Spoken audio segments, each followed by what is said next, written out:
안녕하세요. 저는 올해로 35살이 되는 여자입니다.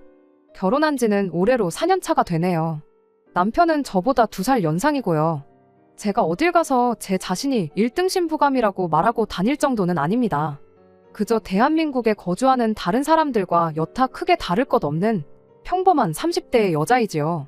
하지만 그렇다고 해서 제가 알아서 엎드려 기어 다녀야 할 정도로 결혼을 엄청 잘한 것도 아닙니다. 저희 신랑이 이름만 들으면 다 알만한 대기업에 다니고 연봉도 보너스가 잘 나오면 1억 정도로 버는 해도 있지만 제가 결혼 이야기가 오고 갈 때쯤에 망설였던 이유가 몇 가지 있습니다. 남편이 결혼을 준비할 당시에는 따로 모아놓은 저금이 없었고 남편은 회사에서 가깝게 살았기 때문에 결혼을 하게 된다면 남편 회사에서 정반대 방향에 있는 저희 회사 위치 특성상 제가 직장을 그만두어야 했기 때문이에요.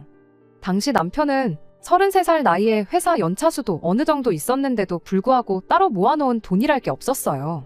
저는 그래도 그때까지 직장 생활하면서 모아놓은 돈이 6천 정도 되었거든요. 저는 당시 연봉이 2천 중반 정도로 얼마 되지 않는 연봉 알뜰살뜰하게 잘 모았다고 자부하지만 사실 31까지 시집 안 가고 돈 6천 모은 게 전부이고 그게 제가 알뜰하다는 증거는 되겠지만 자랑거리라고 하기엔 조금 무리가 있는 걸 너무나도 잘 알고 있었거든요.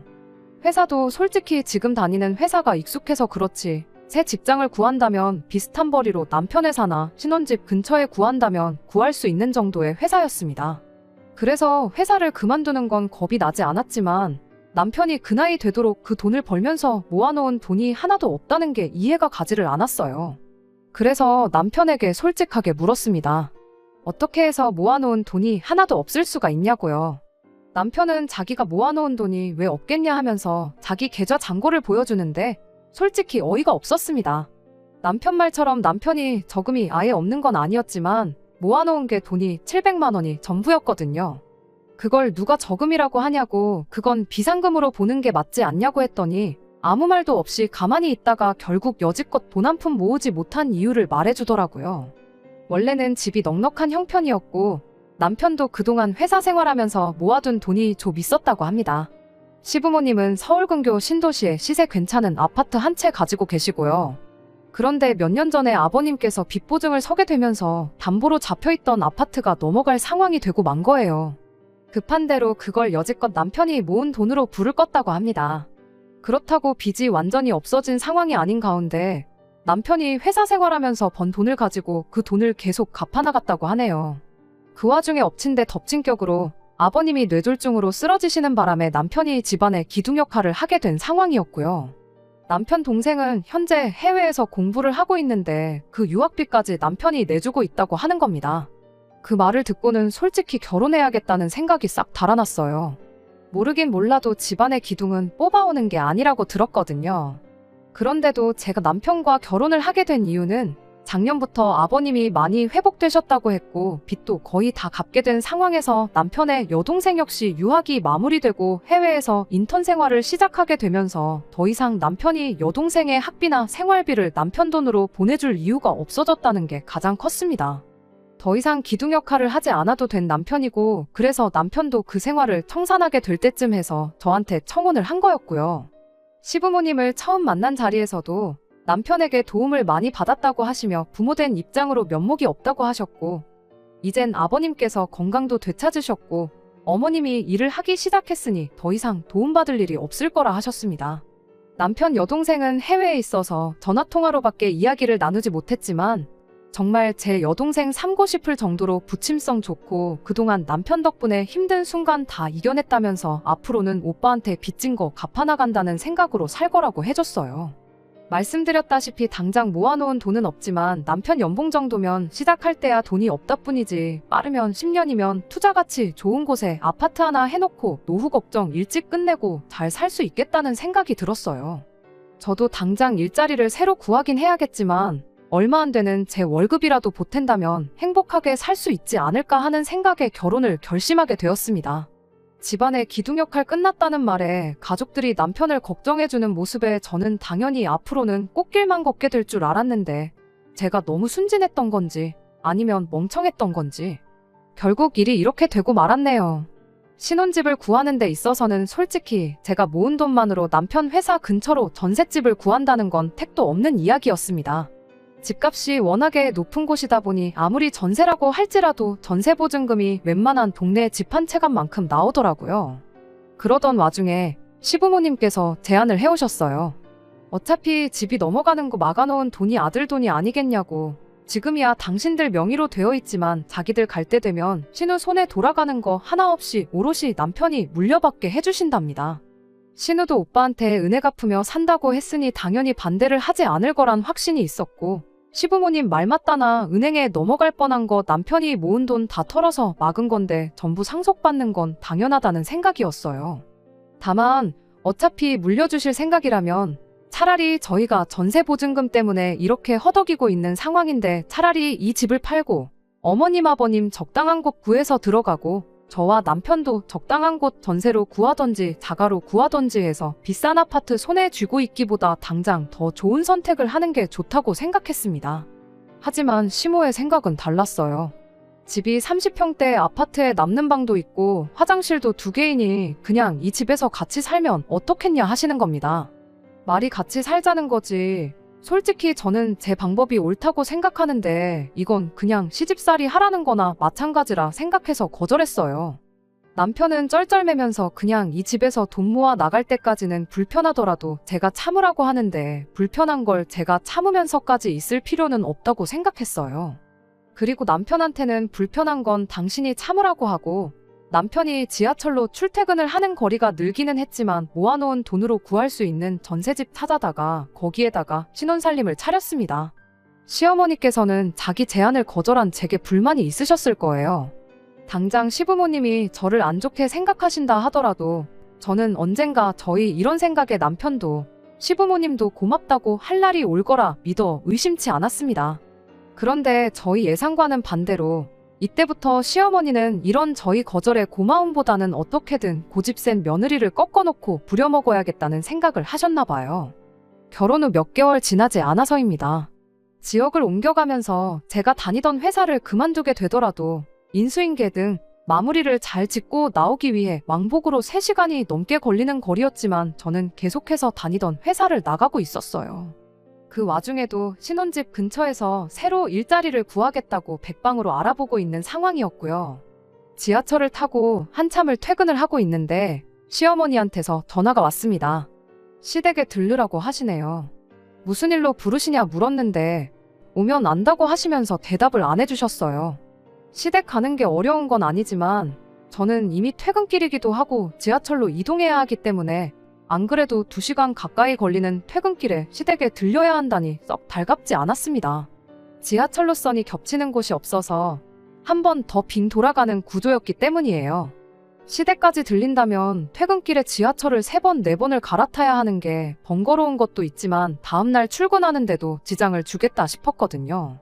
그래서 급한 일 아니면 남편이 퇴근하면 저보다 일찍 집에 올 테니 남편을 부르라고 했어요. 그런데 팔은 안으로 굽는다고 우리 아들 힘들게 일하고 왔는데 어떻게 오라가라 하냐고 저보고 오라고 하시는 겁니다. 저도 똑같이 일하고 오는 길이고 남편 출퇴근 편하게 하라고 제가 이렇게 고생하고 있는 상황인데 당신 아들이 하는 건 고생이고 제 고생은 고생도 아닌가 싶어서 서운했어요. 저도 일을 하고 오는 길이라고 저도 엄청 피곤하다고 말씀드렸어요. 결혼 전에는 한 번도 꺼낸 적 없던 말인데 결국 벌이를 가지고 뭐라 하시더군요. 내 아들이 얼마를 버는데 피곤하다는 말이 나오냐고 하면서 제가 버는 돈은 돈도 아니라는 듯이 말이죠. 그 말을 들으니 더욱 더 퇴근길에 돌아가면서까지 시댁에 들러야 할 이유를 못 느꼈어요. 그래서 퇴근하고 나서 들르겠다고 대답만 하고 전화를 그냥 끊어버렸습니다. 그리고 그냥 집으로 돌아갔어요. 퇴근은 저보다 늦을 때가 많지만 오며 가며 거리가 저보다 짧아서 그런지 남편은 벌써 집에 와서 집안일을 하고 있더라고요. 그나마 남편이 저한테 잘했기 때문에 시부모님이 저한테 그렇게 행동하셨던 화가 많이 누그러졌어요. 그래도 시댁에 가겠다고 대답을 드렸으니 안 갈 수가 없는 상황이었지요. 애초에 전화 끊으면서 집으로 바로 가서 남편까지 같이 데리고 시댁에 갈 생각이었기 때문에 망설일 게 없었습니다. 시댁에 가자니 남편도 많이 지치고 피곤한 듯 거길 자기가 왜 따라가냐는 느낌의 표정을 지었지만 역시 제가 퇴근길에 고생하고 온 걸 알고 있으니 길게 뭐라 말은 못하고 순순히 따라 나오더라고요. 시댁에 도착했더니 어머님은 대번에 제 뒤에 서 있는 남편 얼굴 보고 표정이 일그러지더군요. 무슨 말을 하려고 부르셨나 싶었는데 어쨌든 그 귀한 아들이 따라왔으니 식사부터 챙겨줘야겠다고 생각했는지 부엌에서 이것저것 음식을 시작하셨어요. 남편 앞으로 고기 반찬들이 다 가 있었지만 그게 그렇게 열이 받을 정도는 아니었어요. 제가 팔만 뻗으면 다 닿는 위치였으니까요.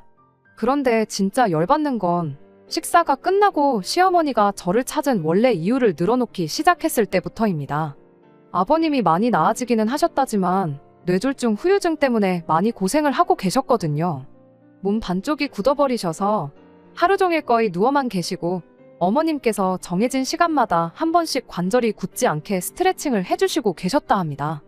그런데 그게 이제 힘에 부치신다며 그걸 이제 제가 하라고 하는 말씀이셨어요.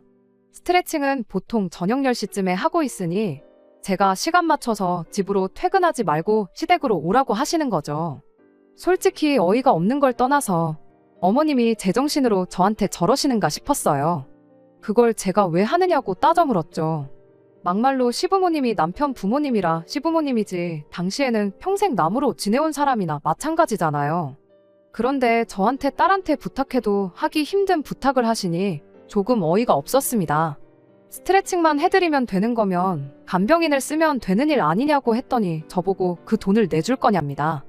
그 돈은 당연히 못 내드린다 하니 그러면 어머님이 지금 버는 돈 가지고 간병인 월급 주고 나면 뭐가 남냐고 하면서 저희 보고 당신 생활비를 줄 것이냐 따지시더군요. 제 월급도 얼마 되지도 않으니 남편이 벌어다 주는 돈이 네 월급이다 생각하고 저보고 시아버지 병수발을 들라고 하시는 겁니다. 하루 종일 시댁 와서 막 일하라는 것도 아니고 저녁에 와서 스트레칭하는 것만 도와주면 되는데 그게 뭐가 어렵냐고 하시는 거예요. 간병인 월급도 시부모님 생활비도 드릴 생각 없고 제가 와서 아버님 병수발 들 생각도 없다고 했습니다. 옆에 있는 남편 표정을 보니 난감해하는 표정인데 그게 제 걱정에 짓는 표정인지 아니면 부모님 걱정에 짓는 표정인지는 알 방법이 없었습니다. 다만 그 상황에서 중간 역할 하지 않고 가만히 어떻게 돌아가나 구경만 하고 있더라고요. 그랬더니 시어머니가 결국 한마디 꺼내시네요. 너 이 아파트 갖기 싫으냐고 하시는 거예요. 무슨 말을 하시는 거냐 했더니 자꾸 이런 식으로 나오면 이 아파트를 당신 아들한테 물려주는 게 아니라 자기가 이 집을 팔아서 노후 자금을 하든 나라에 주고 연금을 받아먹든 하겠다는 겁니다. 유산을 핑계로 거의 반협박이나 다름이 없었죠. 그런데 생각해보니 제가 손해볼 것도 없겠더라고요. 100세 시대라고 하는데 어머님 아버님 앞으로 30년은 너끈하실 테고 제 연봉이 어디 가서 자랑할 만한 금액이 아닌 건 알지만 30년 모으면 이 아파트 한 채 정도는 못 살 돈도 아니었으니까요. 그리고 애초에 남편이 아니었으면 은행에 넘어갔어야 할 집인데 그걸 가지고 주네 안 주네 하시면서 저를 부려먹을 생각을 하시니 앞으로 이걸 가지고 몇 년을 더 울고 먹으실 바에 필요 없다고 못을 박는 게 나을 것 같아서 집을 팔아서 간병인을 구하시든 알아서 지지고 볶으시라고 강하게 한마디 하고 나왔습니다. 집에 오는 길에 남편은 제 눈치를 보면서도 말을 아끼고 있었는데 대충 이야기를 나눠보니 그 집을 상속 못 받게 돼도 상관이 없냐고 하면서 자기 평생 번 돈이 들어간 집이다 마찬가지라며 아쉽지 않냐고 하는 거예요. 그래서 남편한테도 한마디 했습니다. 그 아파트 때문에 당신 마누라 평생 시댁에 종살이 시킬 생각이냐고. 그렇게 그 아파트를 상속받아야겠으면 당신이 퇴근해서 시댁으로 가서 아버님 수발 들고 저녁에 집에 돌아오라고 했어요. 그 집에 있어서 보증 잘못 선 것도 당신 돈 들여서 갚은 것도 다 날 위해 한 거 하나도 없지 않냐고. 내가 좋을 거 하나도 없는데 당신하고 당신 부모님 좋으라고 내가 희생할 생각 없다 못을 박았더니 남편도 더 길게 말을 하지 못하더군요. 아무튼 자연스럽게 그날을 기점으로 시댁하고는 척을 지는 정도까지는 아니지만 거의 교류가 없이 지내게 되었습니다. 대신 저도 다른 소리 나오게 하는 게 싫으니 저도 제 할도리만큼은 다 했어요. 명절 때나 어버이날이나 시부모님 생신 때같이 당연히 자식으로서 며느리로서 챙겨야 할 날들은 아쉽지 않게 챙겨드렸습니다. 저도 새 직장 구해서 출퇴근 시간도 많이 줄어들었고 여전히 월급은 얼마 되지 않았지만 제 돈으로 악착같이 생활하고 남편 돈 알뜰하게 모아가면서 그렇게 4년이 지나니까 어느 정도 목돈이 모여서 새 집을 알아봐도 되겠다 싶을 정도로 돈이 많이 모인 상황이었어요. 전세 보증금 빼고 대출 좀 더 받으면 위치 좋은 신축 아파트도 노려볼만 한 상황이 되었지요. 그런데 그렇게 거리를 두고 지내던 시부모님한테서 연락이 오게 되었습니다. 2년 전에 신우가 인턴 생활도 마치고 한국으로 돌아와 있었거든요. 그런데 저희와 시부모님 사이가 틀어진 걸 알게 되고는 오빠한테 은혜 갚으며 살겠다는 말은 쏙 들어가고 연락도 없이 지내고 있어서 엄청 얄미웠어요. 그런데 그 신우가 시집을 가게 되었다는 겁니다. 남편 될 사람은 어떻게 신우가 물었는지는 모르겠지만 집안 괜찮고 현재 다니고 있는 직장도 괜찮은 사람이더라고요. 유학할 때 알고 지내다가 한국에 돌아와 다시 만나게 되고 결혼 이야기까지 오고 가게 된 모양입니다. 신우 결혼한다는 말은 알고 있기는 했는데 시부모님이 갑자기 그때쯤 해서 보자고 하시니 솔직히 좋은 생각이 들지는 않았습니다. 아니나 다를까 시부모님이 저희를 보자고 한 이유는 예상한 대로 돈 이야기였습니다. 아무래도 시댁이 남편 될 사람 집안에서 해오는 것만큼 맞춰서 해올 여력이 안 되니 저희가 경제적으로 신우를 좀 도와줬으면 하셨나 봐요. 신우가 결혼할 때 그냥 넘어가려던 생각도 아니었고 남편이 자기 여동생에 대해서 각별히 생각하기도 하니 저희도 누가 시키지 않아도 돈 500 정도는 해주자고 이미 이야기가 되어 있었는데 시어머니가 요구하시는 건 돈 500으로는 택도 없는 걸 말씀하셨어요. 아예 집을 한 채 해주자고 하시네요. 신우 남편 될 사람 집안이 워낙에 돈이 있다 보니 결혼할 때 시부모님이 집 정도는 해줘야지 자기들 노후를 보장받을 수 있지 않겠냐고요. 보아하니 저희가 시부모님 노후를 가지고 뭘 해줄 거라 생각되지는 않으셨는지 저희 보고 신우가 결혼하고 살 집을 해주라는 겁니다. 저희한테 그게 무슨 이득이 있냐고 하니 당신들 노후는 신우네가 해줄 것이니 저희 보고도 남는 장사라고 하시는 거예요. 그게 어떻게 남는 장사냐고 했더니 또 시부모님 만능 해결책이나 마찬가지인 집 이야기를 하시는 겁니다. 너희는 또 이만큼 돈을 모을 수 있지 않느냐고 하시면서 우리 살 날이 남으면 얼마나 남았냐고 당신들 노후에는 생활비는 신우한테 타서 살다가 지금 살고 계신 집을 남편에게 상속해주면 되지 않겠냐고 하시는 겁니다. 애초에 결혼 전부터 그 집은 남편에게 물려주시기로 말했던 것이었는데 이제 와서 또 그걸 조건 삼아 저희 돈을 뜯어가려 하시니 어이가 없었어요. 그리고 당장 어머님하고 사이 틀어졌다고 해서 한국 돌아오고도 저희한테 연락 한 번 없던 신우였는데 자기도 권리가 있는 부모님 유산을 순순히 포기를 하겠어요. 아마 진흙탕 싸움이 나도 충분히 날 것 같은 상황이었지요. 그래서 저는 아무리 생각해도 저희한테 좋은 게 하나도 없지 않느냐고 거절을 했어요. 평소 때는 이런 상황에서 말 한마디 안 하는 남편인데 남편이 한마디를 거들더라고요. 거기서 남편이 제 편을 들어주며 같이 싸웠다면 이혼까지는 생각 안 했을 겁니다. 그런데 남편은 시어머니 말이 틀린 게 없다면서 저보고 다시 생각해보면 안 되겠냐는 거예요.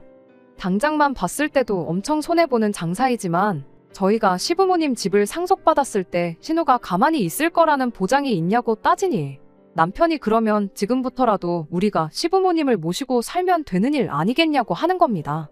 생활비는 신우가 주고 시부모님 모시고 사는 걸 우리가 하고 있으면 되는 거라고 그렇게 되면 신우가 살 집을 우리가 해주는 거나 마찬가지고 신우도 생각이 있으면 그 돈을 탐내지 않을 거라고 하는 거예요.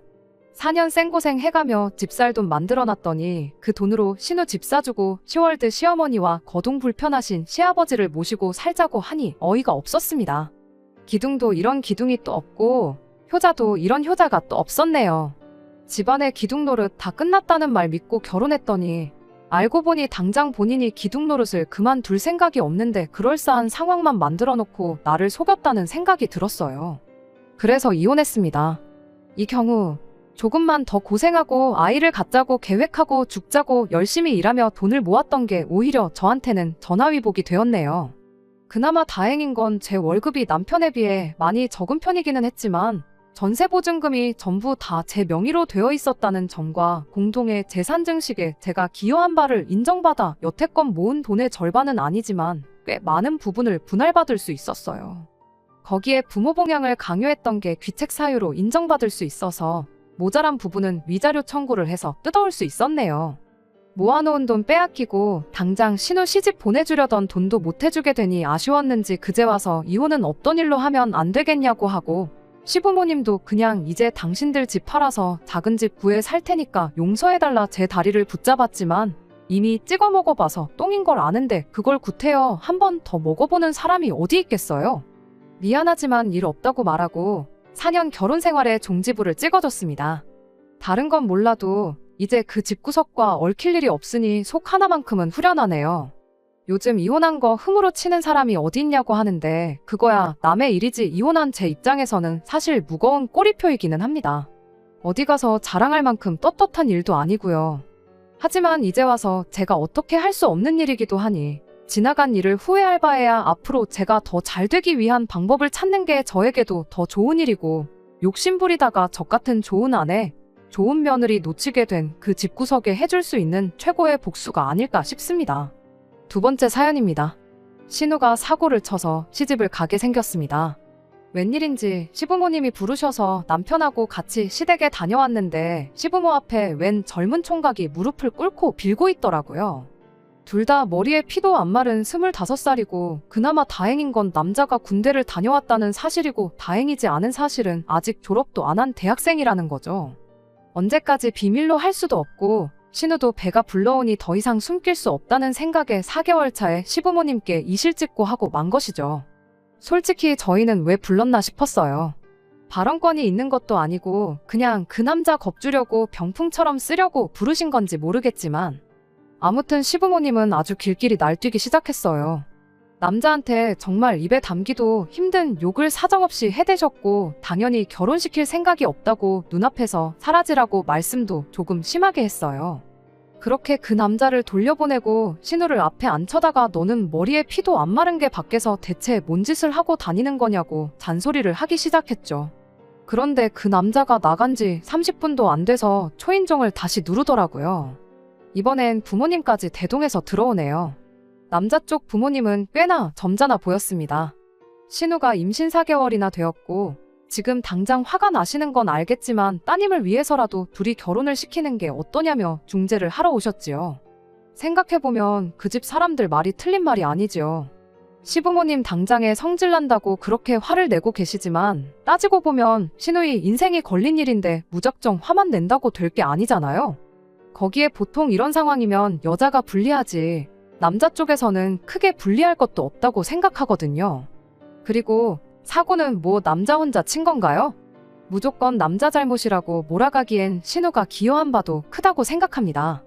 아무튼 시부모님도 남자 쪽 집안에서 저자세로 나오며 결혼을 시키자는 이야기를 시작하니 태도가 살짝 바뀌더라고요.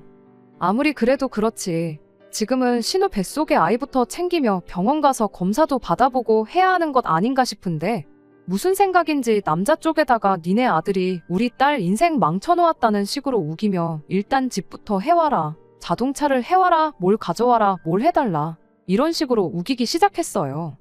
남자 쪽에서는 당연히 그 집 아들이 사고를 친 거나 마찬가지니 도의적인 차원에서 저자세를 취하셨지만 날이 갈수록 요구하는 게 말도 안 되는 데다가 하나를 해주겠다 하니 이것도 해달라, 저것도 해달라 무슨 눈덩이 불어나듯 늘어나는 요구에 열이 받았는지 그냥 결혼은 없던 걸로 하자고 딱 잘라 말하더라고요.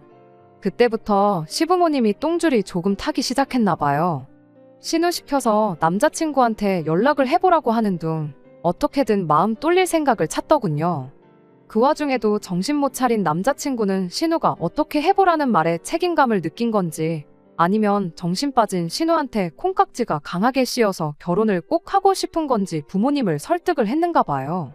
남자 쪽 식구들이 다시 한번 저희 시댁에 찾아왔거든요. 그런데 처음 만났을 때는 아들만 혼자 들여보냈다가 쫓겨나니 이번엔 멀끔하게 차려입고 오셨어요. 옷이 날개라더니 한껏 차려입은 모습을 보니 부티도 잘잘 흐르고 전에 봤던 동네 아줌마 아저씨 같던 분들이 맞나 싶더라고요. 차려입은 옷 때문에 그런가 말투도 행동도 처음 봤을 때보다 더 품이 있어 보이고 시어머니가 말도 안 되는 요구를 하며 논리라고는 하나도 없는 궤변을 뱉을 때마다도 평정심을 잃지 않고 잘 대처를 하더라고요. 알고 봤더니 그 집 아버지는 지역에서 독점으로 하고 있는 사업을 하고 있었고 어머니는 공무원 출신으로 집안이 아주 좋다고 하더군요.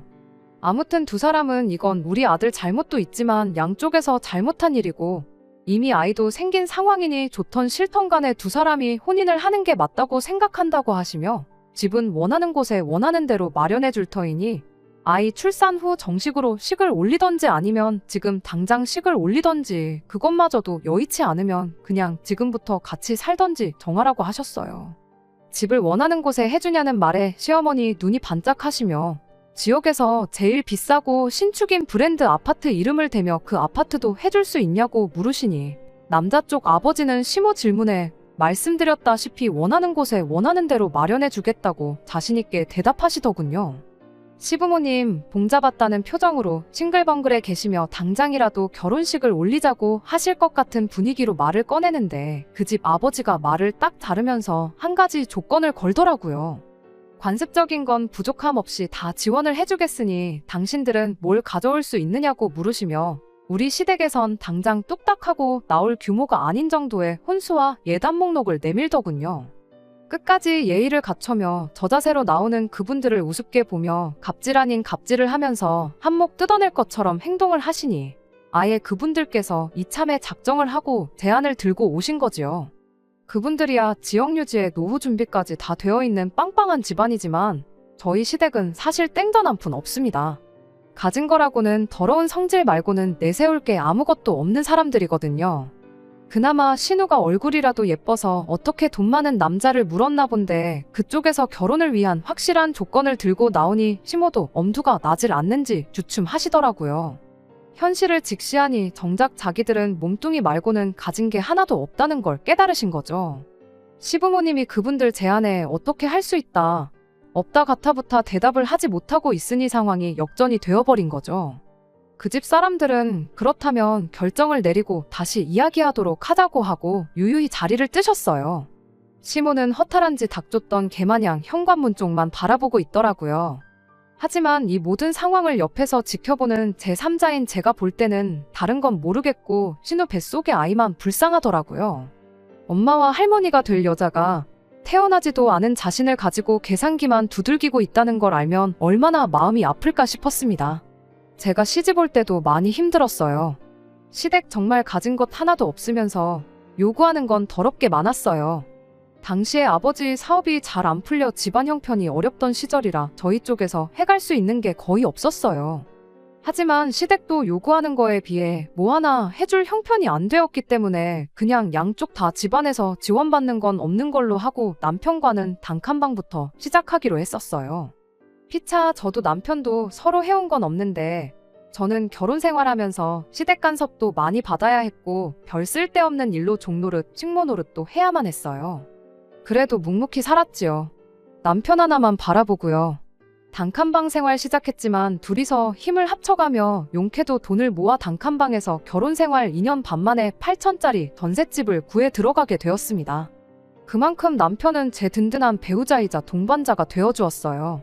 저희가 전셋집을 구한 시점쯤부터 해서 친정아버지 사업이 잘 풀리기 시작했어요. 아버지께서 제가 시집 갈 때 해준 게 없던 것이 늘 마음에 걸렸다며 저만 보면 뭘 자꾸 해주시려고 안달이셨어요. 제가 받지 않겠다고 한사코 거절하니 그렇다면 돈을 모아 새 집을 구해주겠다고 하시더라고요. 그런데 그 약속을 하시면서 저에게 남편이나 시댁 식구들한테는 집을 구해줄 때까지는 비밀로 해달라는 당부를 하시더군요. 이유를 물었더니 저보고 알지 않느냐고 결혼하기 전에도 얼마나 돈을 가지고 그러셨는데 집 해준다는 사실을 알면 저한테 남는 게 아무것도 없을 거라며 제가 남편을 얼마나 신뢰하고 사랑하는지는 알고 있지만 비밀로 하라고 계속 저를 닥달하셨어요.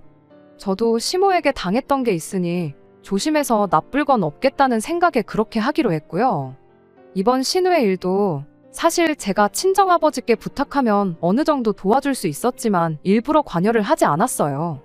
하다 정 안 된다면 그때 가서 제가 조금이나마 보태줄 의향은 있었지만요. 그런데 시어머니는 당장 남자 쪽 집안에서 요구하는 걸 맞출 수 없다는 생각에 많이 화가 나셨나 봐요. 그 상황에서 남 탓을 하기 시작하더라고요.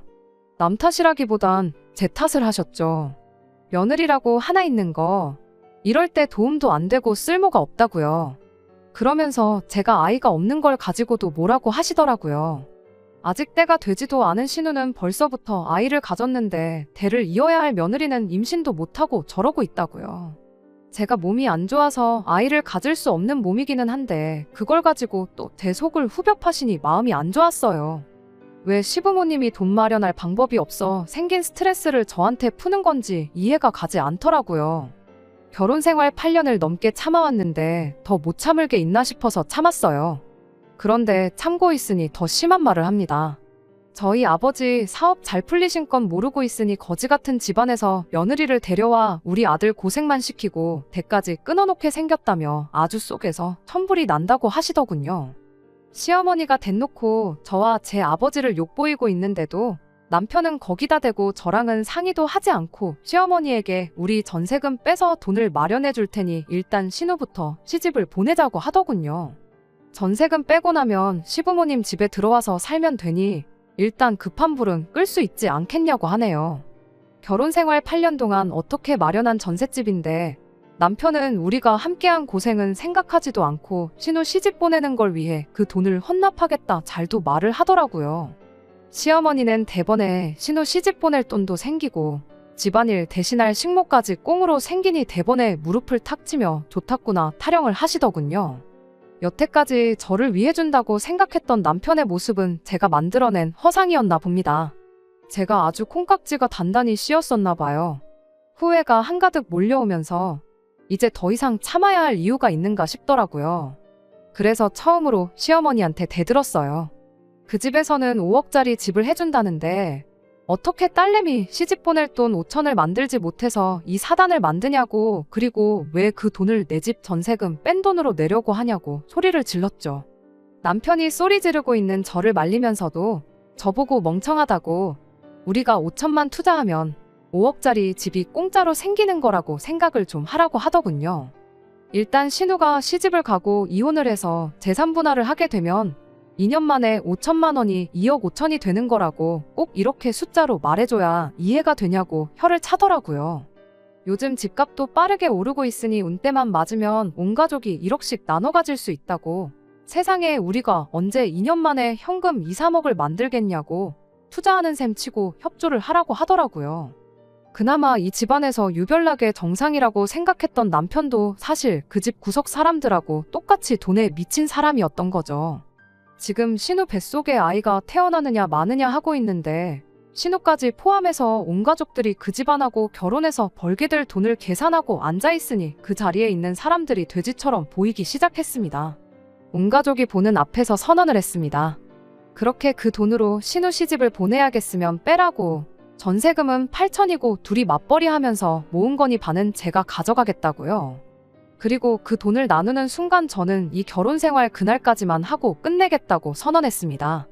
제가 강하게 나오면 미안하다 사과라도 할 줄 알았는데 그 와중에 그 집 구석 식구들 표정이 마치 반이라도 받게 돼서 다행이라는 듯한 표정으로 밝아지면서 안도의 한숨까지 내쉬더라고요. 그러면서 돈 1,000만 원은 어디서 구해야 하냐며 상의를 하더니 저보고 가져갈 땐 가져가더라도 1,000만 원을 빌려줄 수 있겠냐고 물어보더군요.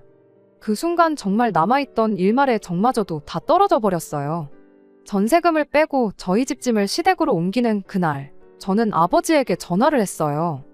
회사에서 쓰시는 외제차를 끌고 저를 데리러 오셨습니다. 시댁 인간들은 친정아버지 등장에 넋이 나가버렸죠. 그동안 사업 망한 사돈 집안에 단칸방에서 시작해 종노릇을 시켜도 군소리 한 번 안 하던 거지 집안이라고 생각을 했는가 본데 그 거지라고 생각했던 친정아버지가 떡하니 외제차를 끌고 오시니 말이죠. 아버지는 저를 데려가면서 시댁을 향해 그 돈 없어도 당장 사는데 아무 지장은 없지만 거지 같은 집구석에 단돈 1원도 묶여있는 꼴은 보고 싶지 않으니 늦지 않게 계좌에 넣으라고 하시더군요. 그깟 5천만 원, 내 딸아이 사람 대접만 해줬어도 내주는 건 문제도 아닌데 결혼할 때부터 사람을 돈으로 생각하는 그 모습이 온 가족이 아주 다 똑같은 사람들이라고 손가락질을 하셨어요. 신우 결혼은 축하할 일이고 이제 내 딸은 내가 다시 데려갈 테니 2번 다시 엮이지 않으면 좋겠다고 말하고 저를 차에 태우고 출발하셨어요. 아버지 차 룸미러로 그 작자들을 슬쩍 쳐다봤죠. 어쩔 줄 모르고 멍하니 서서 멀어지는 아버지 차만 바라보고 있는데 차가 멀어지는 만큼 똑같이 멀어지는 남편과 시댁 식구들을 보니 참 오만 가지 감정이 오고 가더라고요. 어려울 때 가장 힘이 되는 건 남편이 아니라 가족이었네요. 제가 참 어리석었어요. 언젠가 벼뜰 날이 오겠지 싶어 참아온 허송세월이 안타깝기만 하더라고요. 그래도 이제 다시 부모님과 함께 살게 되니 저는 다시 집안의 공주님이 되었네요. 아버지 출근하고 적적하신 어머니 말동무가 되어주고 일 끝나고 지치신 아버지한테 애교도 부려보고요. 내 존재가 이렇게 소중할 수 있는지 새삼 깨달았습니다. 후기라고까지 할 건 없지만 얼마 전에 남편이 용서를 구하며 연락이 와서 최근 소식 한번 전해드려요. 신우는 그렇게 조심성 없이 까불더니 결국 유산을 했다네요. 인과응보라고 해야 할까요? 오고 가던 결혼 이야기도 순식간에 사라지고 남자 쪽에서 병원비 내주는 선에서 마무리를 지어버렸다고 합니다. 신우가 파혼을 하고 자기도 많이 반성을 했으니 다시 합치자고 제안을 해오네요. 제가 원한다면 시댁과는 아예 인연을 끊고 살겠다고요. 저는 다 필요 없다고 대답했어요. 신우가 그렇게 된 것도 너가 나를 잃게 된 것도 전부 자업자득이라고요. 신우도 애초에 남자 쪽 제안을 받아들였으면 적어도 결혼을 해서 적당한 지원을 받으며 살고 있었겠죠. 남 탓만 하는 사람들이 애초에 자신들이 일을 해결할 생각은 하지 않고 남의 덕만 보려고 하는 건 양심이 없는 거라고. 이제 두 번 다시 저한테 연락할 생각하지 말고 그렇게 자식 장사해서 어디서 호구라도 물어서 인생 역전 제대로 한번 해보라고 하고 전화를 끊어버렸어요. 바닥부터 시작해 8년 동안 함께 고생해가며 많은 정이 들었던 남편이지만 저한테는 이제 그 어떤 후회도 남지 않네요. 이대로 제가 다시 다른 사람을 만나지 못한다고 할지라도 저는 저에게 새롭게 주어진 인생의 막을 살아야겠어요. 끝까지 들어주셔서 감사합니다. 오늘의 사연은 여기까지입니다.